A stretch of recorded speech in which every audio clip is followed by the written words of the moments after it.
گل plaza کے حوالے سے میں نے خود اپنی آنکھوں سے مشاہدہ کیا ہے۔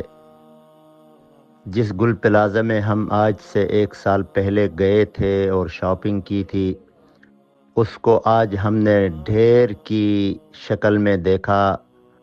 باہر سے تو مکمل جلا ہوا ہے، اندر کے جو معاملات ہیں وہ تو ابھی کوئی بتا نہیں سکتا۔ بہرحال اس میں ایک تو اللہ کی طرف سے آزمائش ہے، اور دوسری طرف ہمارے شہر کے جو حکمران ہیں ان کی غفلت اور ان کی سستی ہے کہ وہ اپنا جیب تو بھرنا جانتے ہیں، لیکن جن سے جیب بھر رہے ہیں ان کی حفاظت کا بندوبست نہیں ہے۔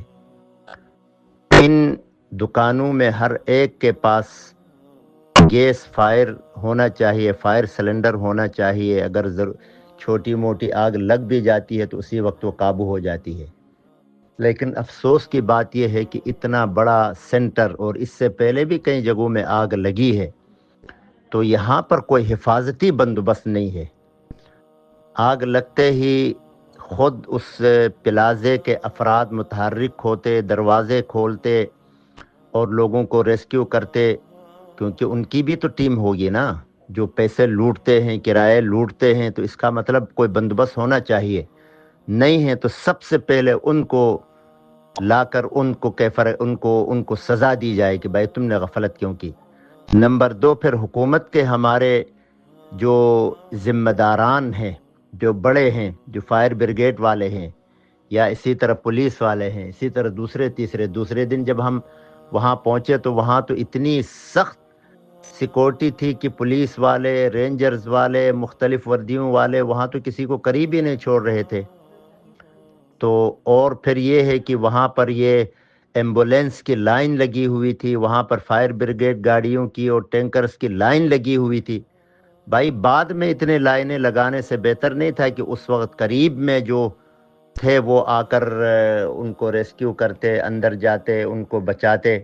یہ سراسر غفلت کی وجہ سے ہوا ہے، اور ہمارے حکمران میرے خیال میں جہاں تک سمجھتا ہوں اس طرح لاشیں بچھا کر، حالات پیدا کر کے، پتہ نہیں کس سے کیا لینے کے چکر میں، جیب بھرنے کے چکر میں، منی باہر بھیجنے کے چکر میں یہ سارا کچھ کراتے ہیں۔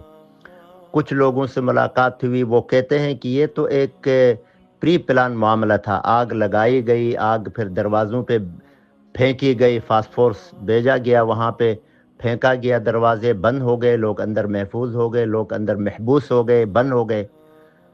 تو ایسے موقع پر پہلی بات تو یہ ہے کہ ہماری جن کی اموات ہوئی ہیں، اللہ تعالیٰ ان کی روح کو علیین تک پہنچا دے، ان کی شہادت قبول فرمائے۔ باقی ہم یہ کہہ سکتے ہیں کہ جن کا نقصان ہوا ہے، اللہ تعالیٰ ان کو اس کا نعم البدل عطا فرمائے۔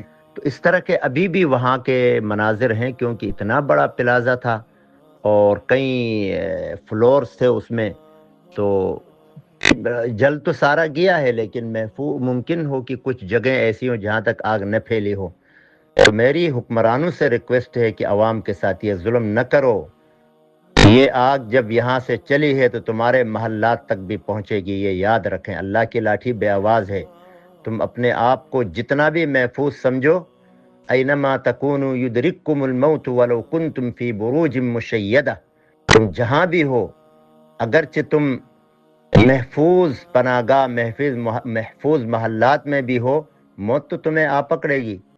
وہ اگر آگ سے لکھی ہے تو آگ آئے گی وہاں تک، کسی اور چیز سے لکھی ہے تو وہ آئے گی۔ روح الامین حضرت اسرائیل علیہ السلام کو کوئی نہیں روک سکتا ہے۔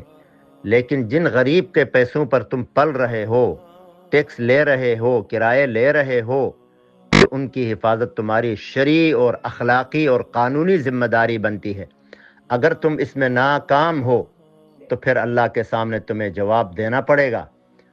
اب وہ قادر پٹیل اندر بول رہا ہے ایمبیسی میں، اسمبلی میں، کہ یہ فلاں زمانے میں الطاف حسین کے گن مین نے یہاں پر 1 فلور سے 2 بنایا، 2 سے 3 بنایا، 3 سے 4 بنایا۔